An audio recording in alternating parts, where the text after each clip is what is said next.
Okay, good morning. अब हम लोग स्टार्ट करेंगे थोरेसिक डक्ट। ठीक, देखें जो थोरेसिक डक्ट होती है ये लार्जेस्ट लिम्फेटिक वेसल होती है हम लोग की बॉडी की लार्जेस्ट लिम्फेटिक वेसल होती है। ठीक, अच्छा, अब जो मान लो ये एक इंसानी शरीर है, ठीक है, तो इसका जो राइट अपर क्वाड्रेंट होता है, राइट अपर क्वाड्रेंट, इसको छोड़ के बाकी ये पूरी बॉडी का लिम्फ ड्रेन करती है। ठीक, इसलिए लार्जेस्ट लिम्फेटिक डक्ट है हम लोग की बॉडी की। ठीक, अब थोरेसिक डक्ट में पढ़ें क्या क्या, ये इंपॉर्टेंट है। देखो इसका कोर्स, पहली चीज जिसका मैं बोल रहा हूं कि इसका कोर्स इंपॉर्टेंट है। ठीक, इसका एक तो कोर्स इंपॉर्टेंट है, दूसरा इसकी ट्रिब्यूटरीज इंपॉर्टेंट है, तीसरा इसका अप्लाइड पार्ट इंपॉर्टेंट है। ठीक, और चौथा इसके कुछ रिलेशन इंपॉर्टेंट है। इसलिए ये बहुत ही इंपॉर्टेंट है, समझ रहे हो? तो इसलिए मैं क्या क्या बता रहा हूं, इसका कोर्स इंपॉर्टेंट है, ठीक, इसके कुछ रिलेशंस इंपॉर्टेंट है, इसकी ट्रिब्यूटरीज इंपॉर्टेंट और इसका अप्लाइड इंपॉर्टेंट। अब समझो, पहली बात तो ये लार्जेस्ट लिम्फेटिक डक्ट होती है। Lymph in thoracic duct is milky white in appearance because it contain a product of fat digestion from intestine। देखो इस thoracic duct में कुछ इफरेंट्स कहां से मिलते हैं? इंटेस्टाइन से मिलते हैं। तो इंटेस्टाइन में क्या होता है? काइल, और वो किस कलर का होता है? Milky white. तो इसीलिए ये जो डक्ट होती है, इसका जो अपीयरेंस होता है, कहीं कहीं पे ये मिल्की वाइट अपीयरेंस का होता है, क्योंकि it contains a product of fat digestion called as chyle. ठीक, दो इंपॉर्टेंट चीज। थर्ड चीज, ये इसमें न्यूमरस वॉल्व्स प्रेजेंट होते हैं, न्यूमरस वॉल्व्स। इसीलिए क्या होती है, ये अपीयरेंस में ऐसे बीडेड होती है, बीडेड ऐसे अपीयरेंस में। ठीक, अब इसका एक्सटेंट समझो। Lower border of T12 vertebra, ये देखो lower border of T12 vertebra से ये अराइज होती है सिस्टर्ना काइली से। सिस्टर्ना काइली क्या होता है? जैसे कि समझ लो हम लोग के दिल के लिए जो पंपिंग ऑर्गन है वो हार्ट है, हम लोग के खून के लिए जो पंपिंग ऑर्गन है वो हार्ट है। तो हम लोग के लिम्फ के लिए जो हार्ट होता है ना, उसको बोलते हैं cisterna Kylie. So it is lymphatic heart of body, cisterna काइली। तो ये T12 वर्टिब्रा और ये L1 L2 के बीच में प्रेजेंट होता है। ठीक है, सिस्टर्ना काइली। ठीक, अच्छा, तो T12 से स्टार्ट हुई है डक्ट, थोरेसिक डक्ट, और कहां पे खत्म होती है? At the junction of internal jugular when and left subclavian when. ये देखो, ये है लेफ्ट इंटरनल जुगुलर वेन और ये है लेफ्ट सबक्लेवियन वेन, इनके जंक्शन पे खत्म हुई आके। ठीक है, at the root of the neck. Clear है? बहुत अच्छी बात। अब मैं आपको एक चीज समझाता हूं, देखो समझो। जैसे आर्क ऑफ एओर्टा होता है, आर्क ऑफ एओर्टा जो होता है लेफ्ट साइड का, उससे निकलती है अरे चलो छोड़ो, कौन पढ़ाएगा, चलो बता देता हूँ, सुन लो जो लेकिन सुन लो भाई, थोड़ा सा काम कीजिए। देखो जो लेफ्ट ये होता है हम लोग का लेफ्ट मतलब आर्क ऑफ एओर्टा, तो आर्क ऑफ एओर्टा से लेफ्ट साइड निकलती है लेफ्ट कॉमन कैरोटिड आर्टरी और लेफ्ट सबक्लेवियन आर्टरी। ठीक, कॉमन कैरोटिड आर्टरी को आप इक्विवेलेंट मान लो जुगुलर वेन के। ठीक, जुगुलर वेन के इक्विवेलेंट। तो ऐसे जो हम लोग के लेफ्ट साइड में जो वेन का वो होता है मामला, वो संभालती है ब्रैकियोसेफेलिक वेन। ब्रैकियोसेफेलिक वेन से निकलती है लेफ्ट इंटरनल जुगुलर वेन और लेफ्ट सबक्लेवियन वेन, समझ रहे हो? और ये इन्हीं के जस्ट जंक्शन पे यहाँ पे आके लिम्फेटिक जो डक्ट होती है खत्म हो जाती है। ये मैंने क्यों बताया, अभी आगे समझ में आएगा। ठीक, चलो अब हम लोग पढ़ते हैं इसका कोर्स। कोर्स इंपॉर्टेंट है। कोर्स कैसे याद करें? कोर्स कहानी की तरह याद करेंगे, कहानी की तरह, बिल्कुल। ठीक, कैसे? Begins at the lower border of T12। जो लोअर बॉर्डर ऑफ T12 होता है, हमने अभी पढ़ा था, वहां से ये बिगिन होती है as the continuation of cisterna chyli. ठीक, और ये कहां पे होता है? L1 और L2 के बीच में सिस्टर्ना काइली। ठीक, अच्छा, अब ये थोरैक्स में एंट्री कैसे मारती है? तो जो डायाफ्राम होता है उसमें ओपनिंग होती है एक एओर्टा के लिए। ठीक, डिसेंडिंग एओर्टा के लिए। तो एओर्टिक ओपनिंग जो होती है उसके थ्रू एंट्री मारती है। ये मालूम मेरा पूरा डायफ्राम था, मैं देख रहा हूं, तो इसमें एक ओपनिंग होती है ऐसे, या ये ओपनिंग होती है डिसेंडिंग एओर्टा के पास होने के लिए, और ये इसी ओपनिंग से ये एंट्री मारती है कहां पे? थोरैक्स में। क्लियर है? Ascend in the posterior mediastinum. अब ये अच्छा, ये होती कहां? बिल्कुल पीछे पीछे होती है। वर्टिब्री जो होती है, वर्टिब्री उनसे बिल्कुल चिपक के चलती, बिल्कुल चिपक के। ठीक, so ascend in the posterior mediastinum to the right of the mid line of vertebrae. Vertebrae के राइट साइड में, क्योंकि ये है अभी कहां है? राइट साइड में। ठीक, अच्छा, फिर T5 पे एक होता है एक तमाशा, वो ध्यान रखना है कि it crosses mid line from right to left side. अब ये T5 वर्टिब्री के लेवल पे ये क्रॉस करती है लाइन, राइट से लेफ्ट आ जाती है। इसका मन भर गया, अब बोला अब राइट में नहीं चलेंगे, अब लेफ्ट में चलेंगे। It crosses mid line from right to left side and enter superior mediastinum, और कहां आ गई अब, सुपीरियर मीडियास्टाइनम में आ गई, and run along the left border of oesophagus. और अब ये ईसोफेगस, अब तक ये वर्टिब्री से चिपक चिपक के चल रही थी, जब तक ये राइट में थी तब तक वर्टिब्री से चिपक चिपक के चल रही थी, जैसे लेफ्ट में आई तो इसने ईसोफेगस को पकड़ लिया, अब ईसोफेगस से चिपक चिपक के चल रही है, ठीक।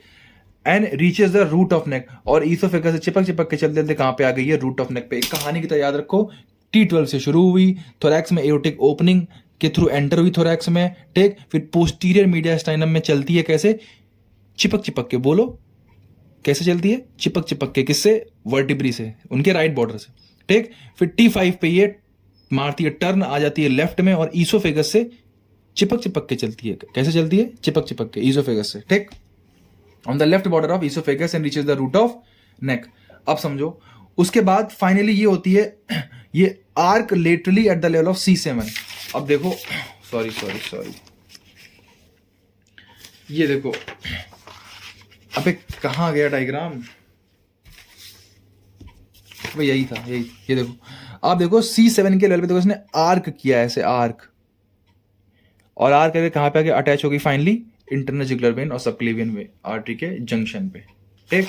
फिर था arch laterally at the level of C7। अब यहां पे कुछ वर्ड्स आएंगे, उनसे डरना नहीं है। In front of vertebral system, किसके सामने ये आर्क करती है, vertebral system, left cervical sympathetic trunk और बिहाइंड कैरोटिड सिस्टम। तीन चीजें आ गई, वर्टिब्रल सिस्टम, ठीक, सर्वाइकल सिंपैथेटिक ट्रंक और कैरोटिड सिस्टम। इन तीनों के सामने ये टर्न मारती है, ठीक। लॉन्डो ये सब हेड एंड नेक का टॉपिक है, तीनों वहीं पे पढ़ लेंगे, फिलहाल के लिए यार याद कर लो, इतना याद कर लो कि ये जो टर्न मारती है वो in front of vertebral system, left cervical sympathetic trunk and behind carotid system, ठीक। अच्छा, अब जो इसका सबमिट होता है, सबमिट का मतलब होता है पीक, जो इस आर्क का पीक होता है ये 3 से 4 सेंटीमीटर ऊपर होता है, किसके, क्लेविकल बोन के, right, 3 to 4 centimetre above the clavicle bone, याद करने वाली चीज है। Finally duct terminate by opening into the junction of left subclavian artery और left internal jugular vein. Finally आके लेफ्ट सबक्लेवियन आर्टरी और लेफ्ट इंटरनल जुगुलर वेन के junction पे खत्म हो जाती है। देखो आराम से समझो, T12 से चली, ठीक, फिर अभी और एंटर हुई थोरैक्स में, तो डायाफ्राम की वो ओपनिंग जिससे एओर्टा नीचे आती है, ठीक। फिर ये पोस्टीरियर मीडियास्टाइनम में वर्टिब्री से राइट साइड में चिपक चिपक के चल रही थी। फिर T5 पे टर्न होती है, ईसोफेगस से चिपक चिपक के चलती है C7 तक। C7 पे आते ये आर्क मारती है, वर्टिब्रल सिस्टम, कैरोटिड सिस्टम और सिंपैथेटिक ट्रंक सिस्टम के सामने से। और फाइनली जो उस आर्क का पीक होता है वो 3 to 4 सेंटीमीटर ऊपर लाई करता है, किसके, क्लेविकल के। फाइनली ये आके टर्मिनेट कर जाती है at the junction of left subclavian when and left internal jugular when. खत्म हो गया कोर्स, ठीक है। इसको यार 4 बार बोलोगे कोर्स याद हो जाएगा, ठीक। अब आते हैं इसके रिलेशन पे, ठीक। रिलेशन देखो, देख के डरना मत, समझो। सबसे पहले जब ये एओर्टिक ओरिफिस में आती है, एओर्टिक ओरिफिस पे मतलब वो जो ओपनिंग थी डायफ्राम में, वहां पर अगर हम लोग इसके वो देखें रिलेशन, तो पीछे होता है T12 वर्टिब्री, पीछे होती है T12 वर्टिब्री जहां से स्टार्ट हुई लगभग वही। एंटीरियर में होता है median arcuate ligament of diaphragm, diaphragm में एक लिगामेंट होता है मीडियन आर्कुएट लिगामेंट, तो वो होता है इसके एंटीरियर साइड में, ठीक। राइट साइड में इसकी चलती है अजाइगस वेन और लेफ्ट साइड में होता है इसका एओर्टा। और लेफ्ट साइड में क्या चलती है इसके, एओर्टा। याद कर लो, लेफ्ट साइड में एओर्टा होती है, राइट साइड में अजाइगस वेन होती है, ठीक। एंटीरियर मीडियन आर्कुएट लिगामेंट और T12 वर्टिब्रा, ये रिलेशन इंपॉर्टेंट है, यही वाला रिलेशन इंपॉर्टेंट है, ठीक, जब वो ओरिफिस से एंटर करती है, ठीक। अच्छा, अब आ जाओ इसके पोस्टीरियर मीडियास्टाइनम के रिलेशन पे। पोस्टीरियर मीडियास्टाइनम में इसके एंटीरियर साइड होता है डायाफ्राम, ठीक। अभी भी आगे क्या है, डायाफ्राम, डिसेंडिंग एओर्टा, ये भी इसके एंटीरियर है, और ईसोफेगस। DEEE से याद कर लो, DDE, ठीक। Diaphragm, descending aorta, oesophagus.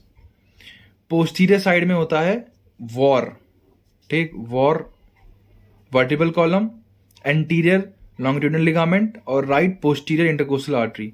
ठीक, राइट साइड में वही अजाइगस वेन और लेफ्ट साइड में क्या होता है, वही एओर्टा।